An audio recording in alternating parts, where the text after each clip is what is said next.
Gracias por venir.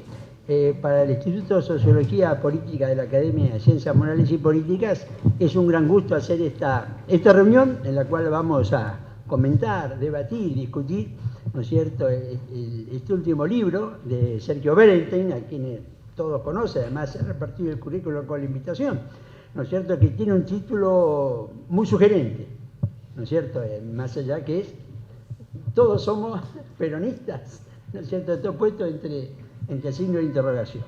Y bueno, lo tenemos a Luis Tonelli, que es un prestigioso politólogo, Universidad de Buenos Aires, ¿no es cierto?, un hombre de gran conocimiento y prestigio en materia de ciencia política. No voy a discutir con vos eso. No, por supuesto. Entonces, bueno, vamos a comentar el libro. Luis, ¿querés comenzar vos? Sí. Bueno, buenas tardes a todos. Muchísimas gracias, Sergio, por la invitación a la presentación de un nuevo libro. Yo no sé cómo se hace tiempo, Sergio, realmente no sé. Uno prende la tele y está casi más que yo, lo cual es todo un decir, ¿no? Creo que nos supera solamente Julio Bárbaro, estamos ahí. Después uno va a cualquier exposición de consultoría, está Sergio Berenstein, así que bueno, es una maravilla. Creo que no debe dormir o tiene un pacto con el diablo. Y como siempre también es un libro muy interesante, viniendo de Sergio, con una escritura pristina. No hace falta, digamos, buscarle demasiado la comprensión, porque no se esconde detrás de la palabra Sergio. Eso en la Argentina ya es una ventaja, ¿no?, absoluta. Acostumbrado yo en la Facultad de Ciencias Sociales, ¿no?, digo, donde los autores son tan complicados que finalmente uno no sabe lo que dijo, y esa es su gran ventaja, ¿no?, porque al no saber qué dijo la pegan con la Argentina. En este caso Sergio se juega mucho y es un libro escrito antes de las elecciones, lo cual es muy interesante porque algunos escenarios que preveía Sergio Berenstein, bueno, se están dando. A la pregunta ¿somos todos peronistas?, Sergio la responde casi inmediatamente con un no somos todos peronistas. Yo como radical estoy bastante de acuerdo con esa frase, y basta con mirar los resultados electorales para darnos cuenta que no somos todos peronistas. Y tampoco somos ese país, digamos, donde el electorado pareciera ser moléculas errantes que vieron como por el patio Bullrich esperando que una publicidad les diga a quién votar. La verdad que uno mira los números y el electorado es bastante estable. Los que se mueven son las élites. Me siento inclinado a decir que la marcha peronista en realidad no es todos unidos triunfaremos, sino todos unidos cuando vamos a triunfar. Cuando vamos a perder, en cuestiones de rima no se podía hacer eso, ¿no? Le pasa lo mismo también a Cambiemos o a Juntos para el Cambio, ¿no? Resulta que cuando sufre la crisis, ¿qué pasa? Aparecen las pymes, digamos aquí con un vocablo un tanto arriesgado, para caranchear un poco el voto, ¿no? Entonces esta vez el modo no peronista tuvo muchas ofertas y el modo peronista tuvo una sola. Y en eso estuvo la maniobra muy bien documentada y trabajada por Sergio Berenstein en el libro, que fue la jugada de Alberto Fernández, que realmente a mí ni se me ocurrió en mis sueños más oníricos, digamos, para ser redundante, ¿no? Sí, yo hago una columna en la radio y el chico que está en los controles me había dicho, yo creo que va a ser Alberto Fernández. Le dije de todo, vos sos un ignorante, no sabés nada. Yo que estudié en todos lados, que soy profesor en todos lados, te digo, eso es imposible. Al otro día le tuve que llevar una botella de champán al tipo, ¿no?, porque realmente la pegó. Y fue una jugada que permitió la unificación del peronismo. Por el otro lado, como también está en el libro, es mentira que el peronismo unificado es invencible. Alfonsín le ganó el peronismo unificado. En diferentes instancias, el balotaje de Macri con Scioli, ¿no?, ganó el no peronismo. Y por el otro lado, una cuestión muy importante en el libro de Sergio es que, pese a que los electorados son bastante estables, lo que tenemos es un nivel de fragmentación política importante, tanto vertical como horizontal. Lo que los politólogos llamamos ampulosamente desnacionalización partidaria, y que significa volver de vuelta a la Liga de Gobernadores multiplicadora por la Liga de Intendentes. Ustedes vieron cómo es la Argentina, ¿no?, la degradación que hemos tenido. El otro día Leiva decía, que en el año 74 teníamos 800.000 pobres, ahora tenemos 18 millones. Bueno, es una fábrica de pobres bastante impresionante, ¿no? Para un país que no ha estado en guerra, ni ha tenido, no se le ha caído un aerolito. O sea, algunos gorilas diríamos que ese es el peronismo, pero yo no llego a tal punto. Es un gorila depilado, digamos, no llegaría a semejantes niveles de gorilismo. Pero lo cierto es que, si bien la política está fragmentada, y en esa degradación, digamos, institucional hemos pasado los que, como con Sergio en los 80 pensábamos que íbamos a tener un sistema de partidos, después, bueno, la Liga de Gobernadores, después la Liga de Intendentes, y falta así de tener la Liga de los Pata Negra de la Bonaerense, ¿no? Digo, en la degradación institucional lo que termina mandando es el territorio, ¿no? Y el territorio tenemos estos mini estados que, en vez de ser estados como los pensamos los politólogos, son estados inversos, ¿no? Alguna vez hemos charlado acá. Un estado que, en vez de dar bienes públicos, da males públicos, ¿no? Digo, y que subcontratan los proveedores de males públicos y aparecen asociados con el narcotráfico, con la delincuencia, ¿no? Entonces digo, eso está ahí, eso es la Argentina del lado B. Pero hay un punto importante, que es que, pese a la fragmentación, y esto está en el libro, la Argentina tiene una clase política. Y no es una clase política excluyente, como la de aquí Allende los Andes, sino que, al contrario, es una clase política muy porosa, muy incluyente, no diría demasiado incluyente, ¿no? Y que finalmente ha neutralizado que estos outsiders como Bolsonaro, como lo menciona Sergio, puedan llegar directamente a la presidencia. El mismo Mauricio Macri tuvo que hacer un cursus honorum. Hasta se tuvo que bancar ser diputado, la verdad que no sé cómo hizo, ¿no? Digo, la clase política argentina es una esponja. Casi uno podría decir que hasta se come el país, ¿no? Pero la clase política está ahí. Y esto es un punto bastante interesante con respecto a nuestro país de al lado. Porque clase política en la Argentina ha sido sinónimo de una gobernabilidad cara. Yo soy politólogo, no soy economista, es una cuenta simple, ¿no? Si yo gasto mucho en gobernabilidad, o sea, en mantener lo que es una determinada paz social, una determinada inclusión, puede ser que no me quede plata para invertir a futuro, porque la gobernabilidad es hoy, se juega cada día, a cada hora. Y puede ser que no tenga dinero para poder invertir. La Argentina, la gobernabilidad conspiró contra el crecimiento.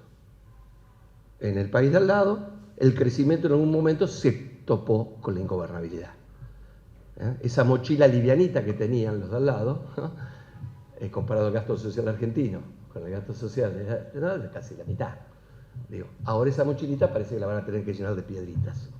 Le va a resultar, lo digo complicado, pero es un país que recién ahora está teniendo peronismo. Fíjense, nosotros por ahí teníamos demasiado peronismo, ya que todos somos peronistas, y en el país de al lado no tuvieron peronismo, ¿no?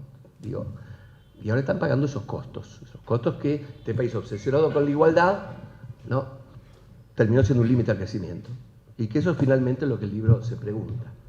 Esta clase política va a estar a la altura de hacer y utilizar la herramienta natural para enfrentar esta complejidad, que es ponerse de acuerdo, ¿no? Algo que la grieta malsana impidió lograr todos estos años, pese a los artículos escritos por Bernstein, digamos que fueron a más o menos 30 a uno que escribí yo, pero donde también, y junto con Rosendo, digamos, la idea de un acuerdo, no el consenso Heidi, ¿no?, donde todo está bien y sacarse la foto, eso no sirve para nada, es un consenso duro. Y el problema es ese, ¿no? ¿Cómo las sociedades rompen con el dilema del prisionero de armar un acuerdo? ¿No? ¿En qué momento la sociedad llega al grado cero? ¿En qué momento la dirigencia se pone los pantalones? ¿En qué momento un país tiene esa epifanía? ¿No? ¿En qué momento el estado de naturaleza sugiere el leviatán, ¿no? Ese momento de racionalidad colectiva. ¿Cuándo? No tengo idea. No tengo idea. Y me parece que en Sergio está, como siempre, esa vocación de servicio y ese optimismo, que la dirigencia esté a la altura de los problemas. Y muchas veces eso significa que el dirigente enfrente a la gente, que postergue lo inmediato para pensar en el largo plazo, porque si seguimos pensando en lo inmediato, no vamos a tener ni siquiera mediano plazo, ¿no? La Argentina está siendo una sombra de lo que fue. Realmente esto que decía Leiva, uno lo vivió. Yo que vengo del conurbano, de un barrio lindo, hoy uno pasea por ahí y es el regreso de los muertos vivos, ¿no? Una Argentina desconocida. Entonces, me parece que estamos llegando a ese nivel de responsabilidad. Y este libro, en donde finalmente el escenario fue de Fernández II, ¿no? Una transición que nos permite ser optimistas, sin una explosión que justifique, bueno, algunas cuestiones que se están pensando en la ley de emergencia, ¿no? Que siempre es un problema, porque la Argentina está formateada por la crisis. No es que la política formateó la crisis ha formateado a nuestro sistema político, así las arbitrariedades, la no institucionalidad. Entonces, esta posibilidad de a poquito ir avanzando, más allá del problema de tener al poder político en el banco de suplentes, con eso lo digo todo, esperemos que sea realmente algo que permita una reconstrucción. Y peronistas y no peronistas, nos pongamos los pantalones largos, porque si no, no vamos a tener ni siquiera media para ponernos. Muchísimas gracias.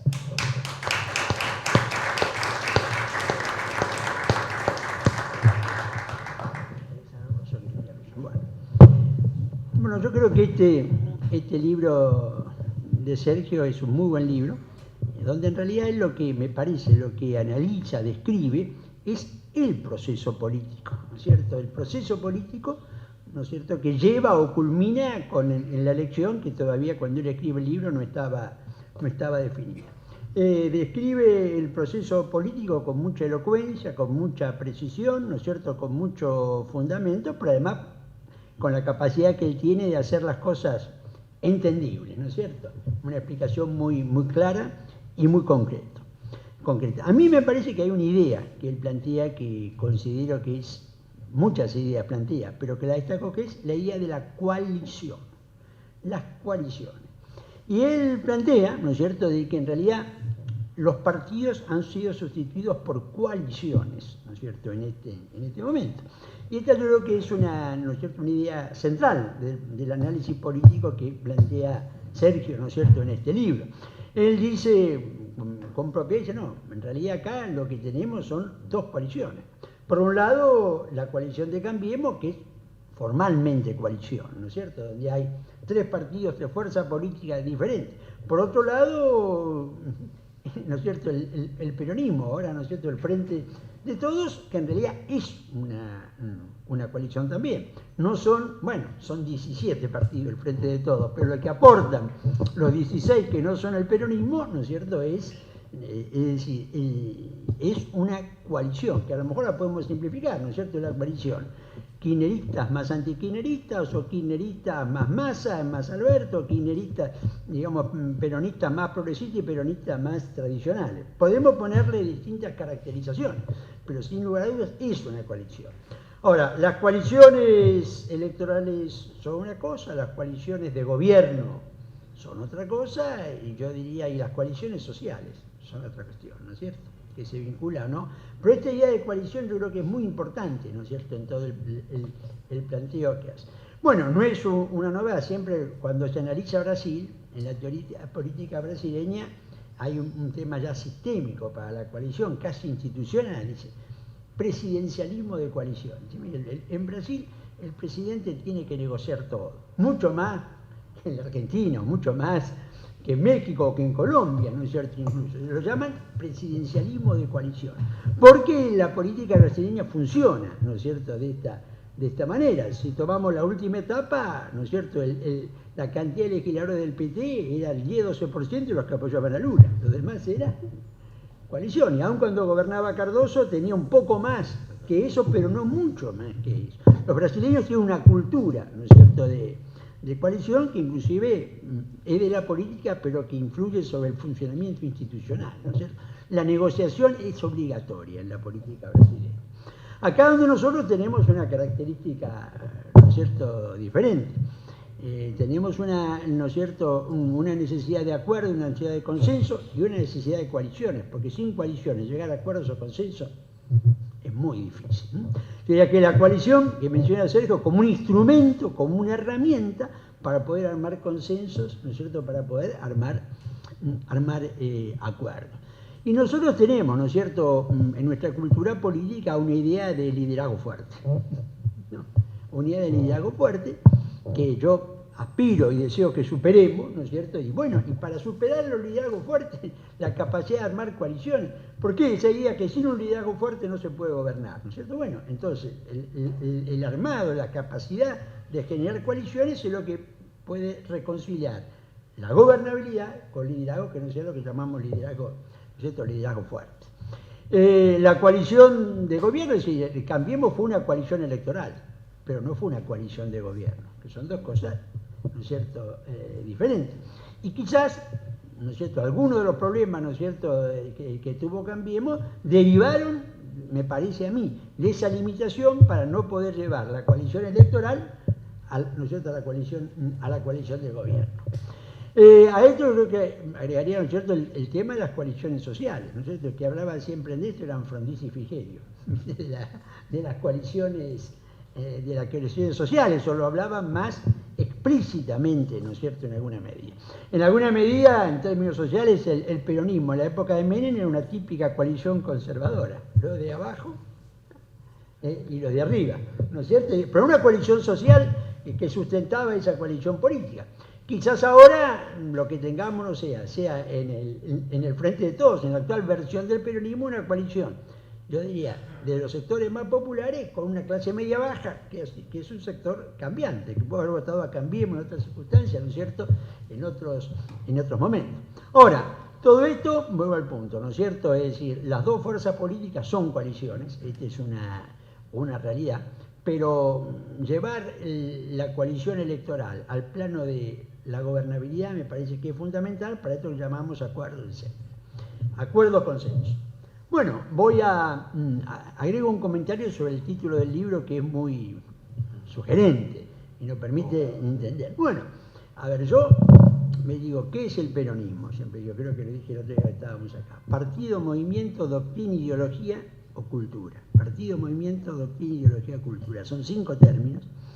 Yo creo que la característica del peronismo es que los 5 términos al mismo tiempo. Todos los 5 términos están.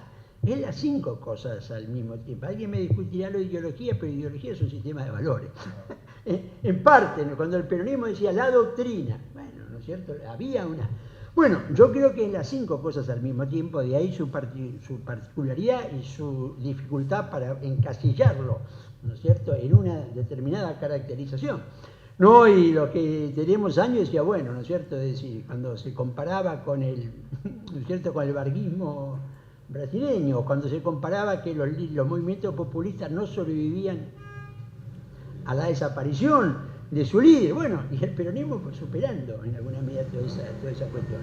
Donde yo creo que en esta etapa histórica, repito, ¿no es cierto?, y tiene que ver con la cuestión que plantea Sergio en el libro, para mí la nota característica es cultura. Es las 5 cosas al mismo tiempo.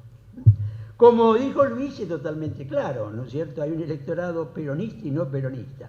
Y yo puedo sumar el electorado peronista y no peronista y son aproximadamente 2 mitades desde hace bastante tiempo, ¿no es cierto? Desde hace bastante tiempo, digamos del 83 para acá, para poner una fecha más contemporánea. Porque antes no era tan así, ¿no es cierto? No era tan así, que eran 2 mitades, ¿no? Y de acuerdo a cómo arme cada mitad su coalición electoral, el resultado puede ser diferente, ¿no es cierto?, en este sentido. Ahora, en términos electorales es claramente así. Hay un electorado peronista y uno no peronista, que en las circunstancias uno se articula más, el otro se articula menos, tiene disidencia, no tiene disidencia. Pero el peronismo como cultura se extiende más. Es decir, no como fuerza política, ¿no es cierto?, se extiende más como cultura, subrayo, no como partido. Es decir, hay gente que está funcionando fuera del peronismo que partidariamente está fuera, pero está fuera del movimiento, en que el movimiento en alguna medida existe, menos que antes, pero también existe. Pero culturalmente está funcionando con la cultura peronista. Y si yo dijera un ejemplo en la política contemporánea de penetración de la cultura peronista, para mí es el PRO. El PRO ha tenido una penetración, bueno, lo que hablábamos antes, es decir, ¿cuál es la negociación de la Cámara de Diputados que viene? Massa y Ritondo. El que negocia por el peronismo Cambiemos, es Ritondo. El que negocia por el oficialismo es Massa. Somos todos compañeros. Bueno, es decir, entonces, lo cual no quiere decir que Ritondo no esté en Cambiemos, no pertenezca a Cambiemos, no asuma en este momento esa identidad. Pero el funcionamiento de Ritondo, en mi opinión, funciona. Y bueno, y no es solamente Ritondo, siempre esta anécdota que quiero mencionar el otro día, cuando 33 dirigentes peronistas del pueblo reciben a Pichetto cantando la marcha peronista en versión Hugo del Carril, eso es cultura, porque de los 33 uno solo había militado en los 70, por razones de edad, que era Eduardo Amadeo. Los otros ninguno había militado en los 70 por una cuestión de índole cronológica de edad. Entonces ahí encontraba esa cuestión de qué es la cultura, ¿no es cierto? Rogelio Frigerio Nieto, ¿no es cierto?, un gran dirigente, etcétera, cantaba la marcha peronista en ese grupo. Ahora, ¿cuál es el peronismo de Rogelio Frigerio Nieto? Haber sido subsecretario de provincia con Roque Fernández en la segunda presidencia de Menem. Y con eso, ya en alguna medida, te caracterizás, ¿no es cierto?, como peronista, digamos, en ese punto. Entonces el peronismo como cultura, yo creo que decir, no como doctrina, ideología, partido, movimiento, ha tenido una penetración, ¿no es cierto?, en toda como cultura se ha extendido, ¿no es cierto?, mucho más allá de lo que es el peronismo como movimiento y como expresión política. Bueno, mi último comentario es sobre el final del libro, escrito antes de la elección, Sergio plantea los escenarios. Y toma en cada una de dos alternativas, Macri o Fernández, escenario 1 y escenario 2, ¿no es cierto? Y estos son ejercicios, ¿no es cierto?, muy interesantes. Yo siempre digo, el análisis político sin la conjetura no puede imaginar el futuro. Es decir, si yo del análisis político miro el futuro, la herramienta es la conjetura, porque si no, no hay forma de diseñar escenario y de ver, ¿no es cierto?, en ese sentido. Bueno, yo creo que hoy adquiere interés, ¿no es cierto?, la conjetura que escribió Sergio hace unos meses sobre los escenarios, dada el resultado de la elección, ¿no es cierto?, de Alberto Fernández, que desde ya sugiero a todos que lean el libro, porque es un libro muy interesante, pero esta última parte, ¿no es cierto?, sobre el cual a lo mejor tendría que armar una nota, ¿no?, sobre el escenario 1 y el escenario 2, creo que es tremendamente útil desde el punto de vista analítico. Lo que sí que, cuando uno describe los escenarios 1 y 2, a veces quedan en el medio. O en la realidad toma algún elemento o situación de uno y entra otro elemento o situación, ¿no es cierto?, del otro. Y creo que todo esto, y así ahora sí termino, en alguna medida el análisis de coyuntura coincide con el título del libro, porque yo estoy convencido que esta discusión sobre qué es el peronismo, qué no es el peronismo, nos va a acompañar, no sé, siempre nadie puede decir, pero que la década de los 20 del siglo XXI vamos a seguir discutiendo qué no es, qué significa, ¿no es cierto?, qué no significa como objeto de análisis o de estudio académico va a seguir. Bueno, yo lo felicito, ¿no es cierto?, a Sergio por este libro, que creo que es un aporte muy importante y que en última instancia es un elemento más que refuerza, ¿no es cierto?, su capacidad para trabajar estos temas. Buenas tardes a todos. Muchísimas gracias por venir. Gracias a los anfitriones de la Academia por permitirnos esta discusión. Gracias a ustedes por haber leído el libro y por la generosidad también de los comentarios. Les quiero básicamente contar por qué pusimos este título. La verdad que el título no lo puse yo, les soy honesto. El título que yo había puesto era muy aburrido y la editorial me dijo, con esto no le vendemos el libro a nadie. Entonces, literalmente cambiamos el título por esto, que la verdad que surgía de una discusión que habíamos tenido previamente y que estaba reflejado en algún sentido en el libro, que básicamente, cuando uno veía las tres fórmulas más importantes, la de Macri, Pichetto, los Fernández y Labaña, Urtubey, la verdad que, si no todos, por lo menos 5 de los 6 eran efectivamente peronistas, ¿no? Y Macri, bueno, había entrado a la política de la mano del peronismo. Primero con Puerta, ¿se acuerdan? En los 90. En el 2003, Compromiso por el Cambio estuvo aliado del peronismo de la Ciudad de Buenos Aires. A punto tal que había un legislador del cabalismo que en noviembre del año 2002 se presenta a la Fundación Creer y Crecer para tratar de conseguir un puesto en la lista de Macri. Ese legislador era Alberto Fernández, ¿no? Para variar, con una visión de futuro muy significativa que siempre caracterizó Compromiso para el Cambio, le dijeron que no. Pero lo interesante también es pensar ahí que antes, cuando yo estaba escribiendo el libro, nunca pensé, y reconozco, que Macri iba a experimentar este vuelco populista al final de la campaña, luego una derrota. Esto de tomar la derrota como un estímulo también es muy peronista. Piensen ustedes que la redefinición del kirchnerismo como movimiento siguió luego la derrota con el campo. Ahí surge el kirchnerismo más puro, si ustedes quieren, el de la Cámpora, el del vamos por todo, previamente la lucha contra Clarín, la confiscación de las AFJPs. Entonces, esto de tomar la derrota como estímulo, que fue lo que ocurrió entre las PASO y la elección de octubre, es algo típicamente del peronismo. Al margen de esta actitud más empática que desarrolló el presidente, no sé si ustedes recuerdan cuando él entra al Obelisco, ese acto realmente masivo, muy importante, no solamente en la ciudad, sino también en el interior, y él empieza a saludar a la gente, le faltaba una bata, parecía un boxeador en Las Vegas, literalmente. Estaba como necesitado de tener el contacto con la gente, algo que él finalmente desarrolló muy tardíamente, ¿no? Así que por eso el título. Quiero aclarar para algunos que los colores tampoco los elegí yo, y esto es obvio, digamos, ¿no? Son los colores de la campaña, el celeste y el amarillo. Exacto. Efectivamente, la hipótesis es que acá se conformaron dos coaliciones, que son coaliciones todavía embrionarias, heterogéneas, gelatinosas. Hay un montón de adjetivos que permiten entender que esto de ninguna manera está consolidado.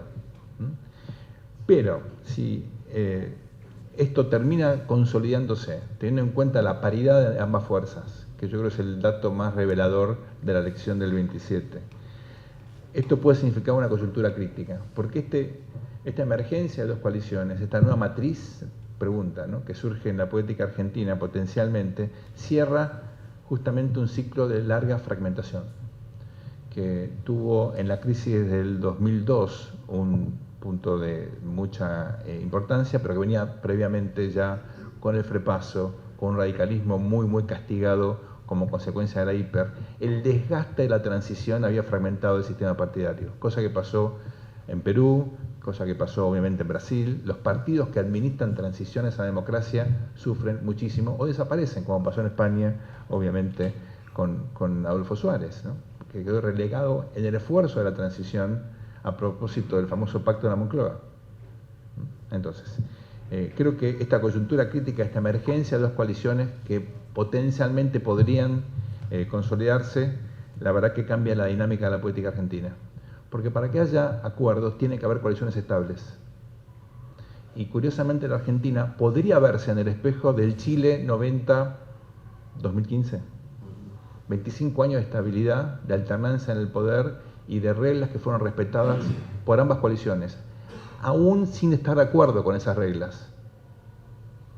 Pero aquí viene la clave. ¿Por qué esas reglas pueden ser respetadas? Básicamente porque el que gana una elección sabe que puede perder la siguiente. La incertidumbre respecto del proceso político vuelve a las clases políticas conservadoras en el sentido de preferir reglas imperfectas, subóptimas, a cambios permanentes que puedan revertirse una vez que pierden el poder.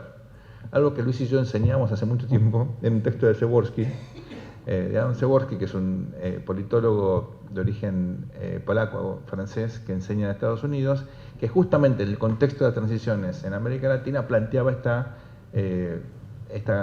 situación muy compleja para lograr, porque en general veníamos de sistemas muy desequilibrados. Entonces, esto es lo interesante de este momento, si es que se consolidan estas dos coaliciones.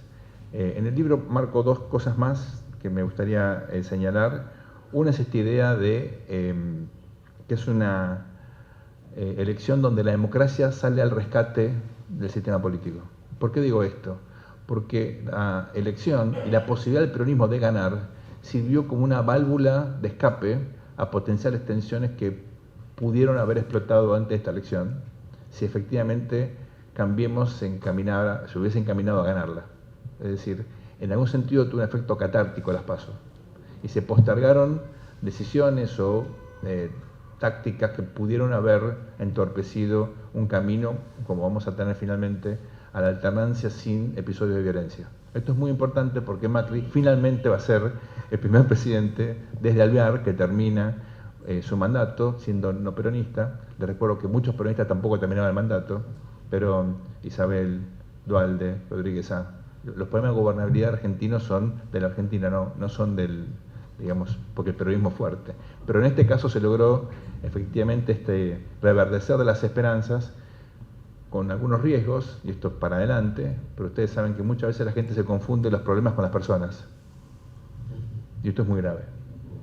Y creemos que muerto el perro se acabó la rabia, y en política esto nunca es así. La rabia sigue, el perro muerto, vivo, no importa.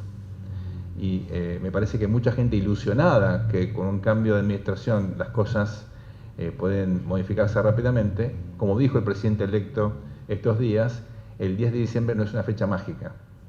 Como sabemos nosotros, no hay fechas mágicas, ni el 10, ni el 11, ni el 12. Hay problemas que perduran y que son estructurales en muchos casos, que no se van a revertir y que pueden generar una situación de, bueno, otra vez decepción, ¿no? Así que es cierto, postergamos una reacción tal vez más dura de la sociedad frente al hartazgo con la crisis, pero cuidado con la falta de luna de miel, cuidado con un efecto de decepción rápido a partir del 10 de diciembre. Y finalmente, en el libro argumento que esta es una elección sin Bolsonaros. Curiosamente, Bolsonaro estuvo en el sistema político largas décadas antes de convertirse en Bolsonaro. Era un actor totalmente marginal de un partido muy chiquitito, sin ninguna influencia. Fue el colapso del sistema político brasileño, de los partidos más tradicionales, sobre todo el PT, lo que le permitió a él llenar ese vacío con una coalición original. Una coalición conformado por productores agropecuarios, una coalición donde sobresalen los evangelistas y fundamentalmente una coalición estructurada en torno a las Fuerzas Armadas. Entonces, cuando uno compara ambos países, la verdad que la resiliencia del sistema político argentino es notable. No digo que sea un equilibrio que fomente la buena gobernabilidad, como dice Luis, es cara y es mala. La capacidad del Estado de brindar bienes públicos es realmente deplorable, pero hay que, yo creo, fortalecer esta idea, hay que enfatizar esta idea, a diferencia de Chile, que no logra efectivamente contener el conflicto, a diferencia de Brasil, donde el sistema político colapsó y generó un vacío de poder que explica el liderazgo de Bolsonaro. Acá las cosas, la verdad, me cuesta decirlo porque yo soy un crítico del sistema institucional argentino, no están tan mal. Curiosamente, no están tan mal. Tenemos una red de protección y de contención de los sectores que efectivamente siguen siendo pobres, muchos son efectivamente marginales, pero tienen una protección por parte del Estado. Por supuesto, hay un problema de cultura del trabajo, pero hay mediación y hay liderazgo con el cual negociar. El principal problema en Chile hoy es que no hay con quién negociar. Bueno, en Argentina sí. Nos puede gustar, nos puede no gustar, pueden ser de mecha corta o de mecha larga, pero hay con quién negociar. Esto es muy importante. Y finalmente, la cuestión de la territorialidad. Miren, lo más interesante del presidente electo es que primero le avisaron que iba a ser candidato a presidente de una manera bastante singular, se lo avisó su candidata a vicepresidenta. Esto nunca había pasado. Segundo, es el primer político que yo conozco que no había soñado con ser presidente y es presidente. En general llegan muy pocos a la presidencia, pero los que llegan toda la vida estuvieron peleando por eso. En este caso, 6 meses antes de ser presidente electo, Alberto Fernández paseaba a su perro por Puerto Madero pensando a quién podía colocar de vice, o tal vez de jefe de gobierno, o de senador en algún lado. Era un operador político. Nunca se pensó como efectivamente un líder de primer orden, mucho menos ser presidente de la nación.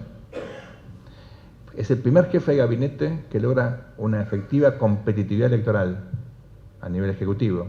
Sergio Massa logró efectivamente ahora ser diputado, tal vez sea el presidente de la Cámara, Capitanich en el Chaco, pero los jefes de gabinete quedan en general muy desgastados. No solamente acá en Estados Unidos es el cargo que de mayor rotación en el sistema político norteamericano. Y finalmente es un presidente sin territorio. Él es parte de una facción o de un partido muy debilitado, que es el peronismo en la capital, que perdió históricamente las elecciones, y él era minoría en ese peronismo. De hecho, tuvo que irse a los márgenes del peronismo para llegar a un cargo, por ejemplo con Cavallo. Esto es muy interesante, porque al no tener territorialidad, Alberto Fernández necesita armar una coalición política donde van a predominar los que sí tienen territorio, vale decir, algunos gobernadores y algunos intendentes de Gran Buenos Aires, o mini gobernadores como lo llamaría Jorge Asís. Esa dinámica es nueva y me hace acordar a Luis Sáenz Peña, después de la gran crisis de 1890, que tampoco pensaba en ser presidente y que armó un gobierno de coalición con un gabinete que reflejaba una especie de, digamos, no sé si todos los factores de poder, pero los principales factores de poder de la época, con los gobernadores teniendo un rol muy importante. Fue un gran presidente, Argentina se recuperó rápidamente. Claro, no había dos coaliciones en esa época, él reconstruyó lo que luego volvió a ser el roquismo. Roca vuelve a poder en parte por el trabajo, corregime, yendo por este tema, pero en parte por el trabajo, digamos, de reensamblamiento de la coalición dominante en ese momento. Pero me parece interesante tomarlo como referencia, porque esto nos permite entender, al margen de los nombres propios, qué dinámica de gabinete puede existir y qué coalición política está configurando ahora Alberto Fernández. ¿Alguien recuerda quién fue el vicepresidente de Luis Sáenz Peña? Muchísimas gracias por venir y ojalá que tengamos una discusión ahora. Creo que ha sido una reunión para mí muy interesante, ¿no es cierto?, muy enriquecedora. Yo le agradezco a Luis que haya estado acá y ya a Sergio que haya elegido este lugar para poder hacer esta discusión. Muchas gracias a todos.